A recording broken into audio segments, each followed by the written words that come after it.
there, this is Susie back again, and today she has got ceropegias on the show, and let's talk about some of this ceropegia. Ceropegia, as we call it in simple terms, string of hearts. So there are many different types of ceropegias, as you know, but today we're just going to concentrate here about the string of hearts. Now, first of all, I have got this variegated one here, as you can see, and the variegated has got edges, white edges, as you can see. It's got white edges, and at the back it's purple, and that's what makes it really nice variegated ceropegia string of hearts. And they are perhaps not as easy to grow and look after than common ceropegia string of hearts, which is this particular one here. This is the common one, and as you can see, it's quite long. It needs repotting and it needs really looking after. So this is what I'll be doing today. That's why I thought I'll make a beautiful video so you can see how I repot them, what I do, and the care requirement and the type of soil that I use with these ceropegias. And I'd like you to get closer so I can show you some flowers, because it is summertime and the flowers are just loving it. And this particular plant usually is just covered in flowers. It's perhaps not the best time to cut it, but I need to repot it. As you can see, it's looking straggly, stringy, and needs new baby formation happening there. And then we come with this particular subspecies of ceropegia, which is Leonaris. And Leonaris, this one is called debilis. And these have got slimline, very thin leaves, as you can see, and they are in flower. I'll show you the flower of these two. There's no difference in flower really. They flower, all ceropegias or string of hearts or string of whatever this one is called, string of, they have similar size flowers and they look pretty much the same. And I'd like to also talk about this particular, all these ceropegias have this little tuber, if you can see these little blobs that's sticking out from the soil. These ones you can actually replant them and you'll get new babies.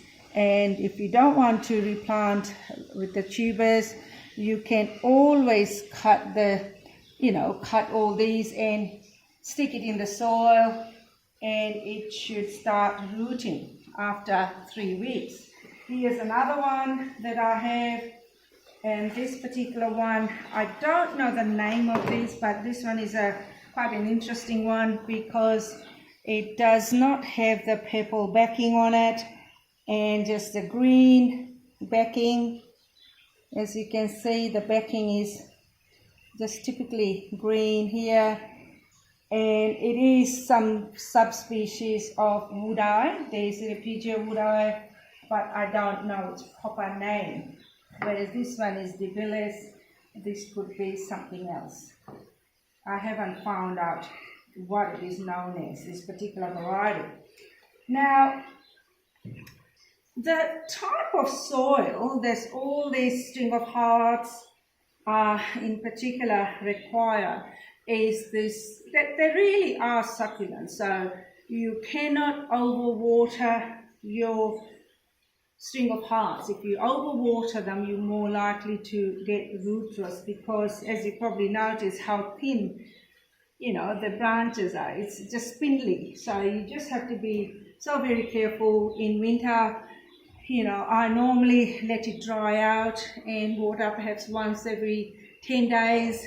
And in summer, possibly every, say, 5th day. And in between summer, you give them a break and make sure that the soil is on the drier side than on the wetter side, or on the moist side, because you don't want your plant, especially ceropegias, sitting in wet soil. And the type of mixture I normally really use is succulent and cacti mix, which looks something like this with a lot of grittiness, and this just provides a lot of drainage for the ceropegia, because it does not like water retention at all. And if you water retain in it, you're more likely to lose your string of hearts. And with the succulent and cacti mix, I like to use a little bit of my premium quality soil, which is the Yates Dynamic Lifter, Yates product that I generally like to use, because Yates normally have Dynamic Lifter in it. And to feed your plants, try to feed every 2 weeks in summer. So when I feed my plants, whenever I have the time, I generally like to use either of these, because they're both pretty good.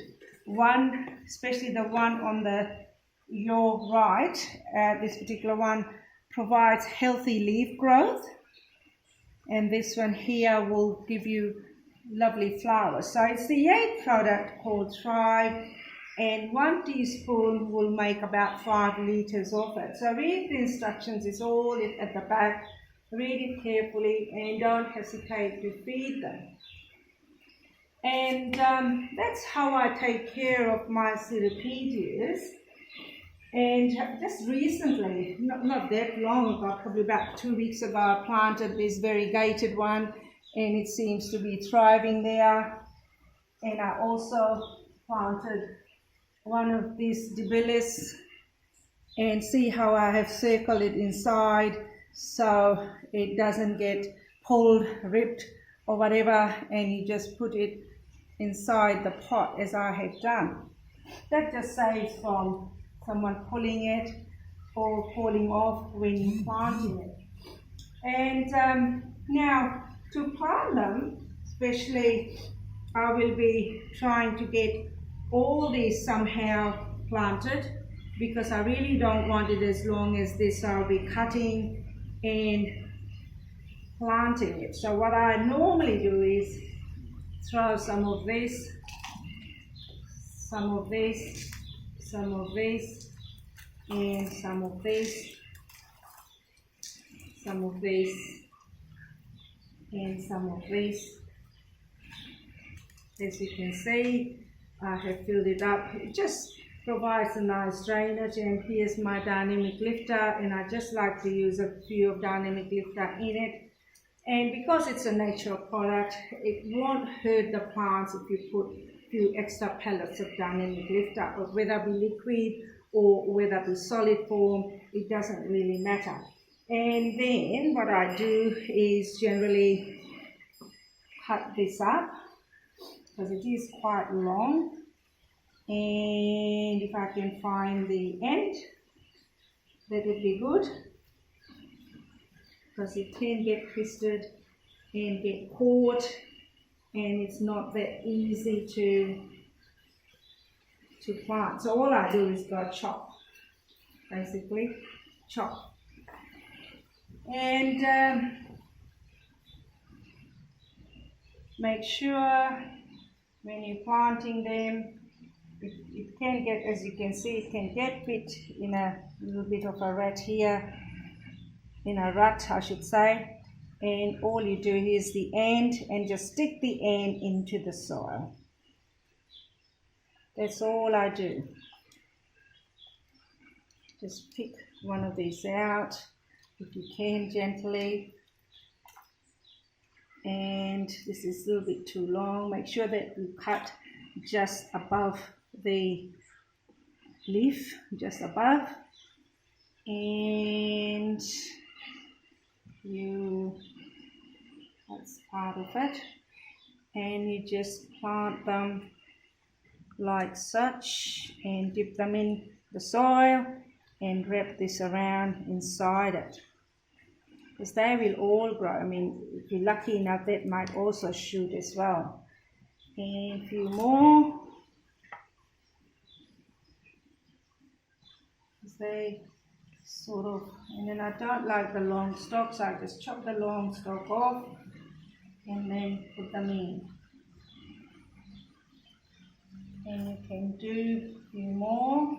The more you plant, of course, the nice dangly you will get, you know, it will dangle nicely. So plant a few more.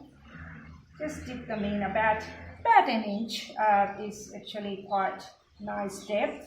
And temperature, as you know, they really don't like anything under 15 degrees Celsius, which is about 60 degrees Fahrenheit USA. So just be very careful how you look after them. They do like the warmth, but in my atrium, as I've already said, that it does drop up to 5-6 degrees and it seems to survive. But what I do is I just make sure that I do not water in winter at all. I only water ceropegias in winter when I know the soil is really dry. That's the only time I water this particular plant. Otherwise, you just leave them, you know, and in between watering, make sure that the soil is actually quite dry and keep the soil dry. So here I have planted one of those, and then I'll put it in another pot.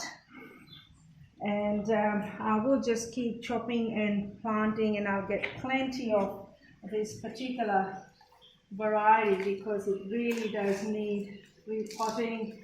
And then I will have lots of nice new ceropegias to hang them in my atrium. There's another thing, as you know, ceropegias are the natives of South Africa, Swaziland, and Zimbabwe. So that's where they all come from.